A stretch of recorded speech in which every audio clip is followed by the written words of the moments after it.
रूस ने यूक्रेन में नागरिकों के लिए मानवीय कॉरिडोर खोलने की खातिर संघर्ष विराम की घोषणा कर दी है। रूसी सेना ने कहा है कि वो अपने हमलों को रोक रही है ताकि लोग मारियोपोल और वोल्नाखोवा छोड़ सके। गौरतलब है कि यूक्रेन रूस के बीच दूसरे चरण की बातचीत के बाद नागरिकों को बचाने के लिए मानवीय कॉरिडोर बनाने पर सहमति बनी। मारियोपोल में यूक्रेन का सबसे बड़ा बंदरगाह है और रणनीतिक तौर पर बेहद अहम माना जाता है। शहर पर गुरुवार से ही रूसी सेना के हमले हो रहे हैं। ये शहर करीब 4.5 लाख लोगों का ठिकाना है। रूसी हमलों के बीच यहां बिजली और पानी की सप्लाई काट दी गई है। उत्तर पूर्व में बसे शहर सूमी और खार्किव के एक ट्रेन स्टेशन पर भी रॉकेट से हमला हुआ है। अमेरिकी विदेश मंत्री एंटनी ब्लिंकन ने एक इंटरव्यू में कहा है कि उन्हें भरोसा है कि यूक्रेन रूस के खिलाफ जंग जीत जाएगा। उन्होंने कहा कि अगर रूस का इरादा यूक्रेन की सरकार को गिराकर वहां अपने इशारों पर चलने वाली सरकार बनाना है तो 4.5 करोड़ यूक्रेनी इसे स्वीकार नहीं करेंगे। ब्लिंकन ने यह भी कहा कि युद्ध शायद वैसा नहीं है जैसा रूस की सेना ने अपेक्षा किया था। चीन की सरकार ने 230 अरब डॉलर लगभग 17,570 अरब डॉलर रुपए के राष्ट्रीय सुरक्षा के लिए आवंटित किए हैं। चीन के सरकारी अखबार ग्लोबल टाइम्स की अंग्रेजी वेबसाइट पर विशेषज्ञों के हवाले से बताया गया है कि सकारात्मक आर्थिक विकास और सुरक्षा खतरा बढ़ने की वजह से चीन ने अपना रक्षा बजट बढ़ा दिया। रूस ने यूक्रेन के जिन 2 शहरों में अस्थायी संघर्ष विराम का ऐलान किया, शहर से लोगों को बाहर निकालने के लिए जो समय दिया गया वो शुरू हो चुका था। मानवीय कॉरिडोर जो मारियोपोल से लेकर पश्चिम में बसे शहर जैप्रोजिया तक बनाया हुआ है, जहां लोगों को निकालने के लिए बस की व्यवस्था भी की गई है। निजी वाहनों को भी इस रास्ते से जाने की अनुमति दी गई थी। रूसी सैनिकों ने दक्षिण पूर्व के मारियोपोल शहर की घेराबंदी की थी। वह विदेश मंत्रालय के प्रवक्ता अरिंदम बागची ने ट्वीट करके बताया है कि भारत सूमी से भारतीय छात्रों की सुरक्षित वापसी को लेकर बेहद चिंतित है। उन्होंने बताया है कि कई चैनलों के जरिए रूसी और यूक्रेनी सरकार पर जोरदार दबाव डाला जा रहा है ताकि तुरंत संघर्ष विराम हो और भारतीय छात्रों के लिए एक सुरक्षित कॉरिडोर बन सके। रूस और यूक्रेन के संघर्ष के बीच यूक्रेन में लोग फंसे हुए हैं। वही मारियोपोल के डिप्टी मेयर ने बताया था कि संघर्ष विराम लागू करने की रूस की घोषणा के बाद अभी भी हमले हो रहे हैं। मारियोपोल में अभी भी धमाके की आवाजें सुनाई दे रही हैं। मारियोपोल के डिप्टी मेयर सेरेई ओरलोव का कहना है कि रूसी हम पर बमबारी कर रहे हैं और गोलियां चला रहे हैं। मारियोपोल में कोई संघर्ष विराम नहीं हुआ। लोगों को निकालने के रूट पर कोई संघर्ष विराम नहीं हुआ। यूक्रेन के बड़े शहरों में से एक मारियोपोल के मेयर वादिम बोइचेंको ने कहा है कि रूसी सेना ने शहर की घेराबंदी कर दी है और क्रूर हमले कर रही है। लोगों को बचाने के लिए मानवीय कॉरिडोर की जरूरत है। बोइचेंको ने कहा है कि वो संघर्ष विराम चाहते हैं और चाहते हैं कि एक मानवीय कॉरिडोर बनाया जाए ताकि खाने और पानी की व्यवस्था की जा सके और लोगों के लिए दवाएं उपलब्ध हो सके। वह रूसी मीडिया नियामक रोस्कोमाइनोडोर ने देश में फेसबुक को ब्लॉक कर दिया है और कहा है कि अक्टूबर से फेसबुक द्वारा रूसी मीडिया से भेदभाव के 26 मामले मिले हैं। मेटा के वैश्विक मामलों के अध्यक्ष निक क्लेग ने कहा कि जल्दी ही लाखों रूसी जानेंगे कि वे विश्वसनीय जानकारी से कट गए हैं। रूस ने ट्विटर के एक्सेस पर भी प्रतिबंध लगा दिया है। रूस द्वारा अपने ऊपर लगे प्रतिबंधों के विरोध में अमेरिका को रॉकेट इंजन की आपूर्ति बंद करने के फैसले पर स्पेसएक्स के सीईओ एलन मस्क ने उसका मजाक उड़ाया है। रूसी अंतरिक्ष एजेंसी के प्रमुख ने कहा कि उन्हें किसी और चीज झाड़ू पर उड़ने दो, जिस पर स्पेसएक्स द्वारा 47 स्टारलिंक सैटेलाइट के लॉन्च के वीडियो पर मस्क ने लिखा कि ये है अमेरिकी झाड़ू। रूस ने संयुक्त राष्ट्र सुरक्षा परिषद में कहा है कि युद्धग्रस्त यूक्रेन में फंसे भारतीय छात्रों और अन्य विदेशियों को निकालने के लिए खार्किव और सूमी जाने के लिए बसें सीमा पर खड़ी हैं। संयुक्त राष्ट्र में रूसी राजदूत वेल्सिली नेवेंजिया ने कहा कि रूसी सैनिक यूक्रेन में फंसे विदेशियों की निकासी के लिए सभी प्रयास कर रहे हैं।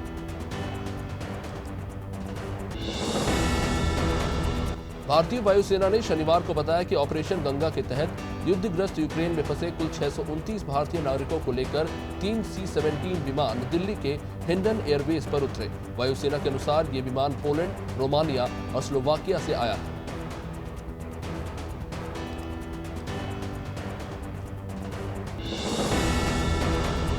यूक्रेन पर रूसी हमले के बीच जेपी मॉर्गन चेस के अर्थशास्त्रियों ने कहा है कि पश्चिमी देशों के प्रतिबंध के बाद रूस की अर्थव्यवस्था गहरी मंदी की ओर बढ़ चली है।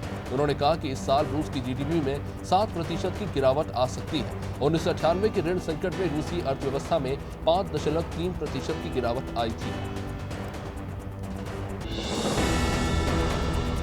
रूसी राष्ट्रपति व्लादिमीर पुतिन ने शुक्रवार को जर्मन चांसलर ओलाफ शॉल्ज के साथ कॉल पर बातचीत करते हुए नकार दिया है कि रूसी सैनिक यूक्रेनी शहरों पर बमबारी कर रहे हैं।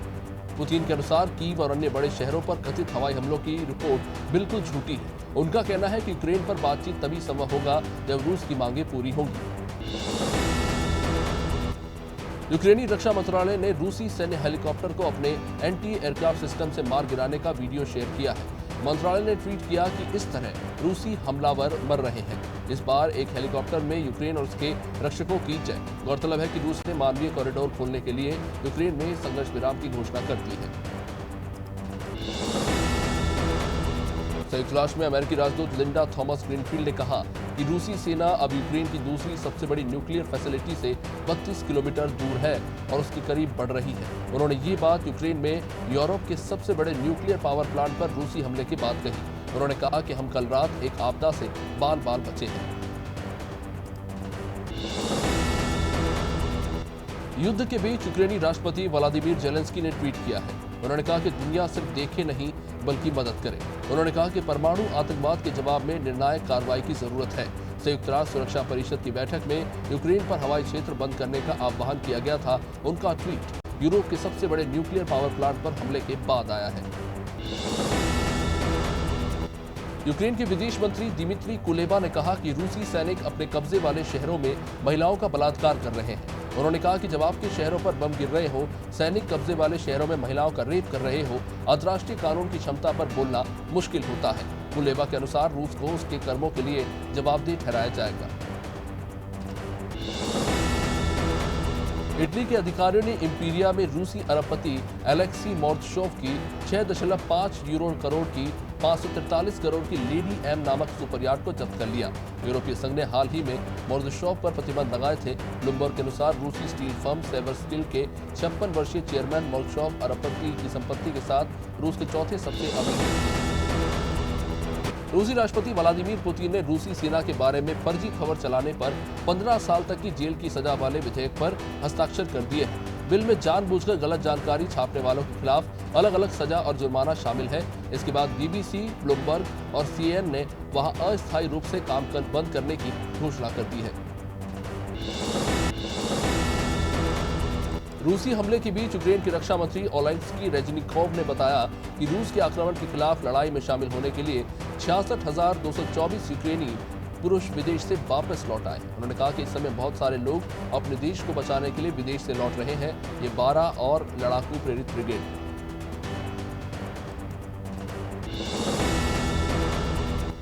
सैमसंग इलेक्ट्रॉनिक्स ने यूक्रेन में चल रहे सैन्य अभियान को लेकर रूस में अपने सभी उत्पादों की शिपमेंट पर रोक लगा दी है और कहा है कि वो यूक्रेन के लोगों के लिए 60 लाख दान करेगी। रॉयटर्स के मुताबिक दक्षिणी कोरियाई टेक दिग्गज की 2021 की चौथी तिमाही में रूस के स्मार्टफोन मार्केट में 30% की सबसे बड़ी हिस्सेदारी थी। यूक्रेन पर रूसी हमले के खिलाफ सिंगापुर ने रूस के 4 बैंकों के साथ लेन देन के अलावा इलेक्ट्रॉनिक्स, कंप्यूटर और सैन्य विमानों के निर्यात पर प्रतिबंध लगा दिया है। सिंगापुर रूस के खिलाफ प्रतिबंधों की घोषणा करने वाले दक्षिण पूर्व एशियाई देशों में से एक बन गया है। विदेश मंत्रालय ने बताया कि प्रतिबंधों का उद्देश्य युद्ध करने की रूसी क्षमता को बाधित करना है। भारत ने यूक्रेन संकट पर स्वतंत्र जांच आयोग के गठन को लेकर संयुक्त राष्ट्र मानवाधिकार परिषद की वोटिंग में हिस्सा नहीं लिया। 32 देशों ने इस प्रस्ताव के पक्ष में मतदान किया है, जिसके बाद UNHRC ने स्वतंत्र अंतर्राष्ट्रीय जांच आयोग स्थापित करने का फैसला किया। हालांकि रूस समेत 2 देशों ने इसके विरोध में मतदान किया।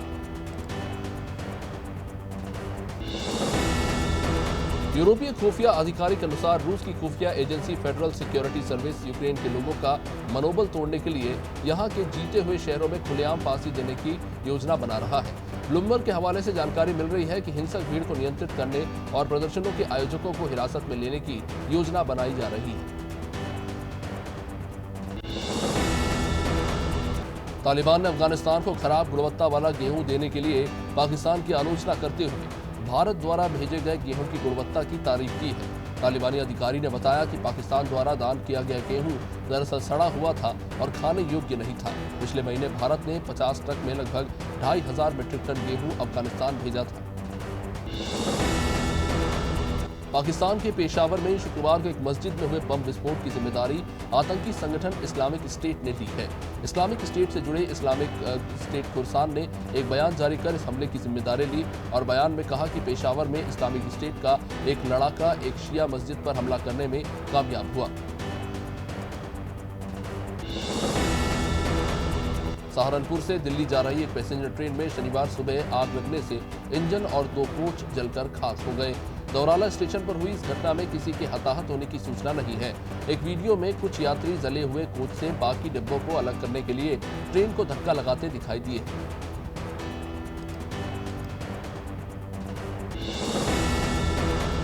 मणिपुर विधानसभा चुनाव के दूसरे और आखिरी चरण के मतदान के बीच राज्य में शनिवार को चुनाव संबंधी हिंसा की अलग अलग घटनाओं में 2 लोगों के मारे जाने की खबर है। पहली घटना थौबल जिले में और दूसरी घटना सेनापति जिले में हुई। गौरतलब है कि मणिपुर में आखिरी चरण के चुनाव में 22 विधानसभा सीटों पर 92 उम्मीदवार मैदान में हैं। छत्तीसगढ़ में रायपुर पुलिस के साइबर सेल ने सत्तारूढ़ कांग्रेस के मंत्रियों और विधायकों पर काल्पनिक पात्रों के जरिए कथित तौर पर व्यंग लेख लिखने के लिए नीलेश शर्मा नाम के पत्रकार को गिरफ्तार किया। पुलिस के अनुसार एफआईआर दर्ज की गई है कि पी शर्मा गलत सूचना और अफवाहें फैलाने वाले लेख लिख रहे थे। शिकायतकर्ता कांग्रेस का ही एक कार्यकर्ता है। गुजरात के मेहसाणा में एक स्थानीय कांग्रेस नेता के बेटे की शादी में शुक्रवार को खाना खाने से 1200 से भी ज्यादा लोग बीमार पड़ गए और उन्हें अस्पताल में भर्ती कराना पड़ा। मेहसाणा के एसपी पार्थराज सिंह गोहिल के मुताबिक भोजन करने के बाद लोगों ने उल्टी शुरू कर दी और उन्हें दस्त की भी शिकायतें आने लगी। पुलिस फिलहाल इस मामले में जांच कर रही है। राष्ट्रीय आयुर्विज्ञान आयोग ने कहा है कि युद्ध के कारण यूक्रेन से भारत लौटे मेडिकल छात्र छात्राएं फॉरेन मेडिकल ग्रेजुएट एग्जामिनेशन पास करने के बाद भारत में अपनी बची हुई पढ़ाई पूरी कर सकते हैं। एनएमसी ने कहा है कि विदेशी मेडिकल ग्रेजुएट छात्रों की पीड़ा और तनाव को देखते हुए भारत में बाकी इंटर्नशिप पूरी करने के उनके आवेदन को योग्य माना जाता है।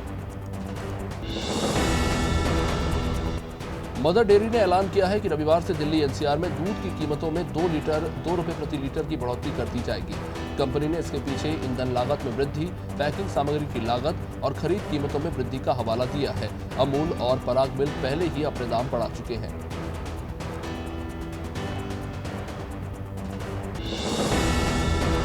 प्रधानमंत्री मोदी ने शनिवार को वाराणसी में चुनावी रैली को संबोधित करते हुए कहा कि पूरा यूपीए बिना बटे एकजुट होकर कह रहा है कि आएगी तो बीजेपी ही और आएंगे तो मोदी योगी ही। उन्होंने आगे कहा कि यूपी के लोग राज्य में गुंडागर्दी, माफिया, भ्रष्टाचार और घोर परिवारवादियों को पूरी तरह नकार चुके हैं।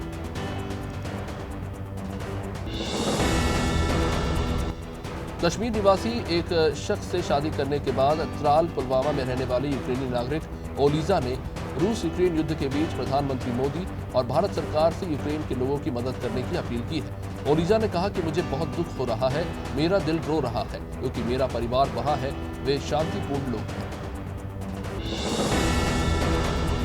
पैसों के लेन देन के विवाद पर हत्या करने वाले मोनू पठान उर्फ इरफान पठान, जो रीवा जिले के मऊगंज का रहने वाला था, प्रथम अपर सत्र न्यायाधीश अमर पाटन अरविंद कुमार शर्मा ने आजीवन कारावास की सजा उसे सुनाई है। साथ ही अभियुक्त को अर्थदंड से भी दंडित किया है। अभियोजन की ओर से अपर लोक अभियोजक उमेश कुमार शर्मा ने पैरवी की थी।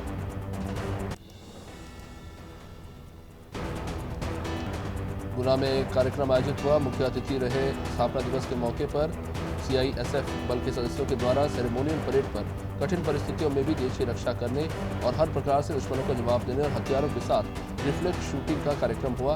हथियारों की हैंडलिंग और डॉग शो का कर्तव्य दिखाया गया। अंग्रेजी के पेपर में छात्रों में मायूसी नजर आई। कक्षा 10वीं का पेपर हल करते दिखे छात्र। पटेरा शासकीय हाई स्कूल पटेरिया में कक्षा 10वीं की परीक्षाओं का संचालन चल रहा, जिसमें शनिवार को अंग्रेजी का पेपर था। छात्रों ने पेपर हल किया है। छात्रों में थोड़ी सी मायूसी भी देखने को मिली।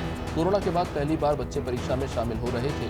अंग्रेजी के पेपर का बच्चों में डर नजर आया। हालांकि 2 छात्र अनुपस्थित भी रहे। रायगढ़ शहर में नशीली इंजेक्शन बिक्री करने वालों के खिलाफ पुलिस की कार्यवाही जारी है। सिटी कोतवाली पुलिस ने स्टेशन रोड पर एक युवक को अवैध प्रतिबंधित नशीली इंजेक्शन ब्यूट्रम बेचते हुए पकड़ा। बारे हल्दर नाम का युवक 135 ml के प्रतिबंधित इंजेक्शन ब्यूट्रम की कुल 27 पैकेटों को बेचता हुआ पाया गया, जिसे जब्त कर लिया गया। जांजगीर चांपा जिले भर के सभी ग्राम पंचायतों में सरपंचों की मनमानी चल रही है। ग्राम पंचायत के तालाबों को मछली पालन के लिए नहीं दिया जा रहा है।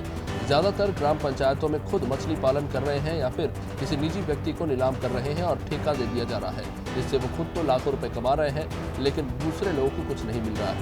मछुआरा समिति इसके बाद कलेक्टर ऑफिस। आगरा में थाना शमशाबाद क्षेत्र में चोर गैंग एक्टिव। बैंक के बाहर अपनी गाड़ी खड़ी कर बैंक में किसी कार्य से एक शख्स गया गाड़ी चोरी करने का। इस बीच चोर प्रयास करते रहे, हालांकि वाहन मालिक ने इन्हें रंगे हाथों दबोच लिया। वाहन चोरी की घटना सीसीटीवी कैमरे में कैद हो गई। चोरी की घटना को अंजाम दे रहे चोर हालांकि चकमा देकर फरार हो गए।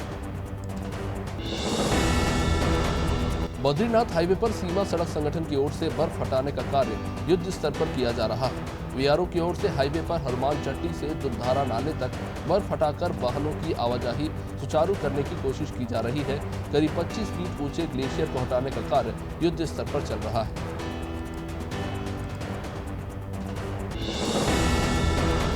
सीतापुर की तहसील महमूदाबाद में कोतवाली परिसर में पीस कमेटी मीटिंग का आयोजन हुआ, जिसमें क्षेत्राधिकारी की अध्यक्षता में ये बैठक संपन्न हुई। क्षेत्रवासियों को शांतिपूर्वक रूप से त्योहार मनाने के लिए कमेटी की बैठक की गई। इसमें विशेष रूप से इस बात पर चर्चा की गई कि आम जनमानस त्योहार पर कोई भी शराब ना पिए और नशे की हालत में वाहन ना चलाए।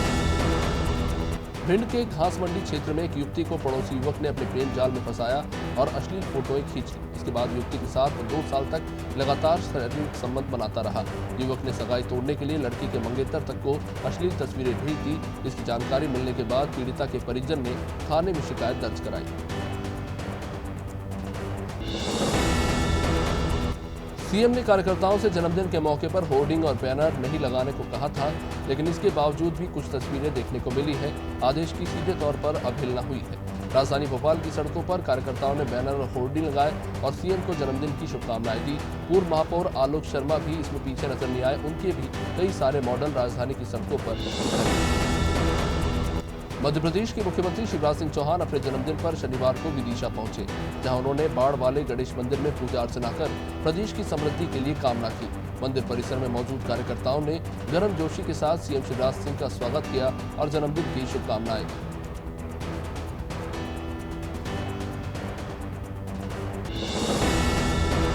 मंडला की निवास विधानसभा से कांग्रेस विधायक डॉक्टर अशोक मर्सकोले शुक्रवार को विधायक कप टूर्नामेंट कार्यक्रम में शामिल हुए। इस दौरान विधायक ने मध्य प्रदेश के गृह मंत्री नरोत्तम मिश्रा और प्रदेश सरकार को निकम्मा बता दिया। उन्होंने ये भी कह दिया कि एक निकम्मी औलाद और एक निकम्मी सरकार अपने माँ बाप की संपत्ति को बेच रही है।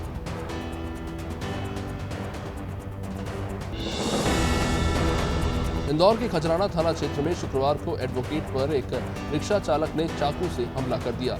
चाकूबाजी का सीसीटीवी फुटेज सोशल मीडिया पर वायरल हो रहा है। इस हमले में घायल एडवोकेट को इलाज के लिए निजी अस्पताल में भर्ती कराया गया है, जहां उसकी हालत अब खतरे से बाहर बताई जा रही है।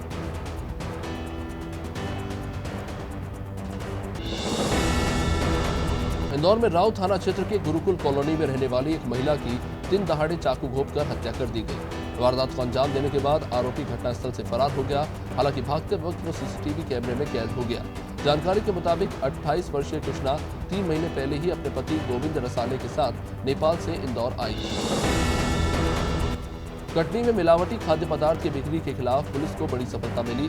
पुलिस और खाद्य विभाग ने लगभग 200 किलो नकली घी के साथ एक युवक को गिरफ्तार किया है। पकड़े गए घी की कीमत लगभग 2 लाख रुपए बताई जा रही है। पुलिस के मुताबिक आरोपी कई सालों से नकली घी को शुद्ध घी के रूप में बेच रहे थे।